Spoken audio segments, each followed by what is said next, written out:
أما بعد فأعوذ بالله من الشيطان الرجيم بسم الله الرحمن الرحيم فأوحى إلى عبده ما أوحى صدق الله العظيم۔ اللہ رب العزت کے کرم، سید الانبیاء امام الانبیاء حضور حضرت محمد مصطفیٰ احمد مجتبیٰ صلی اللہ علیہ وآلہ وبارک وسلم کی نالین پاک کے تصدق سے میلاد پاک کی بابرکت مبارک محفل میں ہم سب حاضر ہیں۔ صدا مبارکباد کے لائق کو مستحق ہے عزت مآب محترم جام احمد صاحب۔ انہوں نے اپنے بزرگوں کی روایات کو پورا کرتے ہوئے سرکار کے میلاد پاک کا جشن منایا ہے۔ میری دلی دعا ہے اللہ رب العزت ان کے علم میں، عمل میں، ذوق میں وسعتیں اور برکتیں عطا فرمائے۔ میرے کریم آقا صلی اللہ علیہ وآلہ وبارک وسلم کی آمد پاک ہوئی۔ حضرت سیدہ طیبہ آمنہ فرماتی ہیں خرج منی نور اضاء له ما بین المشرق والمغرب حتی رأیت قصور الشام واسواقها۔ آپ فرماتی ہیں شب میلاد میرے بطن مبارک سے ایک نور کا ظہور ہوا۔ فرمایا شب میلاد میرے بطن مبارک سے ایک نور کا ظہور ہوا۔ فرمایا اس نور کی روشنی میں پورا مشرق بھی منور ہوا، پورا مغرب بھی منور ہوا۔ حتی رأیت قصور الشام واسواقها، بیٹھی میں مکہ میں تھی مگر مکہ میں بیٹھے میں نے شام کے محلات کو اپنی نگاہوں کے سامنے دیکھا۔ وفی روایت رأیت اعناق الابل ببصری۔ حضرت سیدہ آمنہ فرماتی ہے میں بیٹھی مکہ میں تھی مگر حضور کا نور اس قدر تھا کہ مکہ میں بیٹھ کر میں نے شام کی گلیوں میں چلنے والے اونٹنوں کی گردنوں کو بھی اپنی نگاہوں کے سامنے دیکھا۔ حضرت حلیمہ سعدیہ، حلیمہ دو جہاں قربان ہو تیرے مقدر پر، حلیمہ دو جہاں قربان ہو تیرے مقدر پر، تیرے کچے سے گھر میں رحمت پروردگار آئی۔ حضرت حلیمہ سعدیہ سرکار کو لینے کے لیے وادی مکہ میں پہنچی۔ آپ فرماتی ہے میں سب سے آخر میں مکہ المکرمہ پہنچی، سیدھا حضور کے گھر چلی گئیں۔ ام ایمن مجھے اندر لے گئیں۔ پہلی مرتبہ میں نے جب سرکار کے چہرے کو دیکھا، حضرت حلیمہ سعدیہ فرماتی ہے خدا کی قسم میرے دل نے گواہی دی حضور کے چہرے سے نور تھا جو خدا کے عرش پہ جا رہا تھا، عرش سے نور تھا جو حضور کے چہرے پہ اتر رہا تھا۔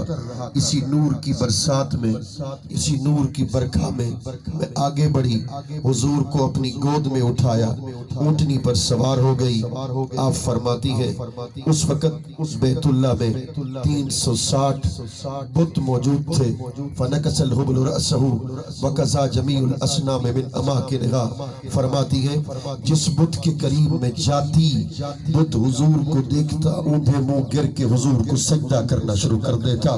آپ فرماتی ہے میں آگے بڑھتی چلی گئی، اتنے میں نے بیت اللہ کا طواف کیا۔ بیت اللہ کے طواف کرنے کے بعد میرے دل نے چاہا کہ حجر اسود کا بوسہ لوں۔ حجر اسود اس وقت نیچے تھا، میں نے جھک کر بوسہ لیا۔ آپ فرماتی ہیں حضور کو اٹھایا تاکہ سرکار بھی حجر اسود کا بوسہ لے۔ یہ ایسی روایت ہے اگر دل کو لگے تو سبحان اللہ کی آواز آئے۔ سرکار کے میلاد پاک میں بیٹھے ہو، حضور کی شان کیا ہے دیکھیے۔ حضرت حلیمہ سعدیہ فرماتی ہے حجر اسود نیچے تھا، حجر اسود نیچے تھا، میں نے جھک کر حجر اسود کو چوما، حضور کو اوپر اٹھایا تاکہ حضور جھک جائے، حجر اسود کو بوسا دے لے، مگر خدا کو کچھ اور منظور تھا۔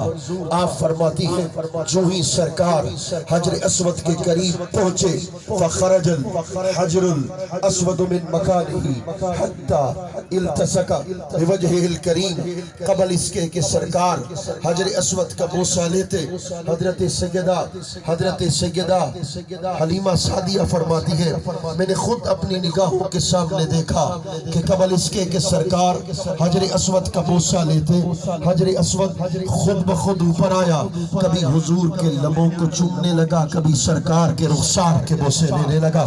آپ فرماتی ہیں میں حضور کو گھر لے گئی، آپ فرماتی ہیں میں سرکار کو گھر لے گئی، اتنے میں اللہ اکبر، وہ پہلا دن تھا، رات کا وقت ہوتا تھا، ہم چراغ جلاتے تھے، ہم دیے جلاتے تھے، مگر یہ پہلی رات تھی۔ حضرت حلیمہ سعدیہ فرماتی ہیں یہ پہلی رات تھی کہ رات چھا چکی تھی، اندھیرا غالب ہو چکا تھا، ظلمت اور تاریکی چھا چکی تھی، مگر میں نے گھر کے چاروں طرف دیکھا، میرے گھر کا ایک ایک کونا حضور کے نور سے چمک اور دمک رہا تھا۔ آپ فرماتی ہیں خدا کی قسم 7 دن گزر گئے، 7 دن کے بعد حضرت حلیمہ سعدیہ فرماتی ہے 7 دن کے بعد میری سہیلیاں میرے پاس آ گئیں اور کہنے لگی حلیمہ، 7 دن کے بعد فرماتی ہیں نعرہ تکبیر، سارے ہاتھ بلند کر دیں، نعرہ تکبیر، نعرہ رسالت، نعرہ رسالت، نعرہ خلافت، نعرہ حیدری، نعرہ حیدری، جشن عید میلاد النبی۔ فرماتی ہیں 7 دن کے بعد حضرت حلیمہ سعدیہ فرماتی ہیں 7 دن کے بعد میری سہیلیاں جمع ہو کے آ گئی۔ حلیمہ کیا ماجرا ہے؟ سارا گھر کے اندر رات کے وقت تاریکی ہوتی ہے، ظلمت ہوتی ہے، تمہیں کیا ہو گیا ہے؟ تم امیر بن گئی یا گھر کے اندر تیل زیادہ منگوا لیا؟ ساری رات چراغ جلاتی ہو، حضور کے نور کو ماننے والوں آؤ سنو۔ حضرت حلیمہ سعدیہ کہتی ہے خدا کی قسم جب سے میرے سرکار نے میرے گھر میں قدم رکھا ہے ہم نے چراغ چلانا چھوڑ دیا ہے، رات کا وقت ہوتا ہے، حضور کے چہرے سے نور کا